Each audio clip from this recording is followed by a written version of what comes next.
video we're going to look at centrifugal pump impellers. We're going to look at all of the main components that make up an impeller. We're going to look at how the impeller works, and then we're going to look at different types of impeller designs and the pros and cons associated with those types of impellers. So here is our centrifugal pump. I'll do a little spin. You can see the exterior appearance here, and if we spin back the other way, we can see a cross section of the pump as well. The impeller is housed within the volute casing, and the impeller is the rotating item that we're looking at now. Before we have a look at how the impeller works, let's go and have a look at the parts that make up an impeller. As you can see, we've got quite a spirally shape. This is the impeller viewed from the top. We've got a bore in the middle. That allows us to connect the shaft to the impeller, and the angular rotary motion from the shaft can then be transferred to the impeller. The items indicated now are called vanes, and the gaps between the vanes are known as channels. On the back side of the impeller is a base plate, and this plate is what they refer to as a shroud. It's possible for impellers to have 2, 1 or no shrouds. Let's just rotate back around the other side. The type of impeller we're looking at now is called a semi-open impeller because it only has 1 shroud. There are 2 other designs of impeller, and these are referred to as closed or open.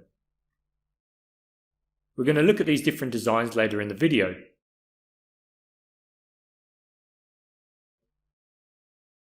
Now that we know the names of all the impeller's main components, let's have a look at how exactly the impeller works. Well, the impeller's job is to change kinetic energy into pressure energy. So we're exchanging velocity for pressure. We use a prime mover, such as an electric motor, in order to rotate the impeller.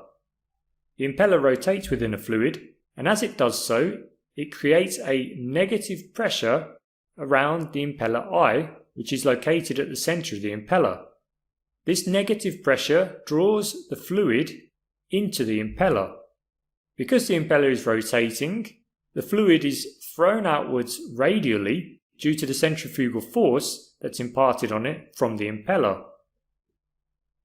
Notice that each of the vanes has a gradually increasing gap between it and its neighbour. For example, we can see here that the gap is quite small, and when we get to the outer periphery, the gap has become quite large. This change in dimension is the reason the impeller can change velocity to pressure. Bernoulli's principle states that if we have a constant flow and a change in area, then the velocity will be correspondingly changed as well. So if we have a steady flow and we have an increase in area, we'll get a corresponding reduction in velocity. If we have a steady flow and a decrease in area, we'll get a corresponding increase in velocity. Notice also that the impeller has a certain number of channels, and the number of channels varies depending upon the fluid being pumped. For fluids with few or no suspended bodies, such as fresh water, the impeller will have between 5 to 10 separate channels. As the number of suspended bodies within the fluid increases, the number of channels will decrease. Varying the number of channels depending upon the flowing medium will ensure the best possible pump performance.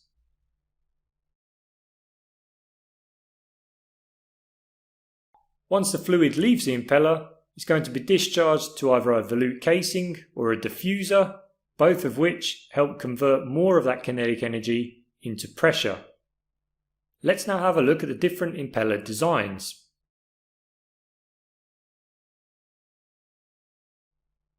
As already mentioned, it's possible to have an open impeller. That's one that has no shrouds, such as the one we're looking at now.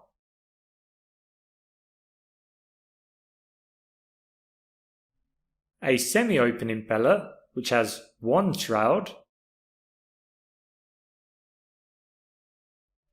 and a fully closed impeller, which has a shroud both on the top and the bottom. Open impellers are ideally suited for handling fluids with a large amount of suspended solids. However, they are also structurally weak and inefficient. Semi-open or semi-closed impellers have a greater mechanical strength than open impellers due to the shroud where the vanes are mounted. This type of impeller is ideally suited to handle fluids with small amounts of suspended solids. Closed type impellers are the most efficient type of impeller, compared to the semi-open and fully open designs. Closed type impellers employ a front and a back shroud, and this use of shrouds gives the closed impeller a much greater mechanical strength compared to the open and semi-open impeller designs. Although closed impellers can pump slurries or fluids with a large amount of suspended solids, the wear rate on the impeller will be excessively high. The closed type impeller is typically used for fluids with a very low number of suspended solids. Impellers are also classified by suction type. This can be either single or double. A single inlet impeller allows the fluid to enter on only one side of the impeller. The single inlet impeller is the most common type of impeller used for centrifugal pumps. The double inlet impeller allows fluid to enter from both sides of the impeller. It's also possible to classify impellers by the flow type. Radial impellers are those impellers that we've been looking at throughout this video. These are impellers that use centrifugal force to throw the fluid out radially away from the center eye of the impeller. Mixed flow impellers use a combination of radial and axial flow. Axial flow impellers rely almost exclusively upon axial flow, although some of the fluid is thrown out radially due to the centrifugal motion of the impeller, and that is why axial flow impellers are still classified as centrifugal impellers.